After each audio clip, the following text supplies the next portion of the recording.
করে বিক্ষোভ করেছেন স্থানীয়রা। যান চলাচল বন্ধে চরম ভোগান্তিতে পড়েছেন যাত্রীরা। এদিকে 4টি নির্বাচনী আসন বহাল রাখার দাবিতে বাগেরহাটে তৃতীয় দফায় চলছে সকাল সন্ধ্যা হরতাল। ফরিদপুরের ভাঙ্গায় ঢাকা বরিশাল মহাসড়কে সকাল 11:30টার দিকে গাছের গুঁড়ি ফেলে অবরোধ করেন স্থানীয়রা। এর আগে আসন পুনর্বিন্যাসের প্রতিবাদে ঝাড়ু হাতে মানববন্ধন করেন স্থানীয়রা। অপ্রীতিকর পরিস্থিতি এড়াতে সড়ক ও রেলপথের 20টি গুরুত্বপূর্ণ স্থানে মোতায়েন রয়েছে আইনশৃঙ্খলা বাহিনী। সড়ক ও রেলপথ আটকে বিক্ষোভ অবরোধের ঘটনায় রোববার ভাঙ্গা থানায় 90 জনের নামে মামলা করেছে পুলিশ।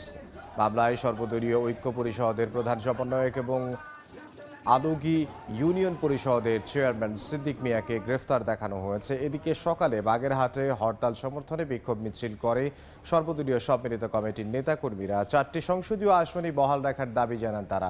বন্ধ রয়েছে সব ধরনের যান চলাচল।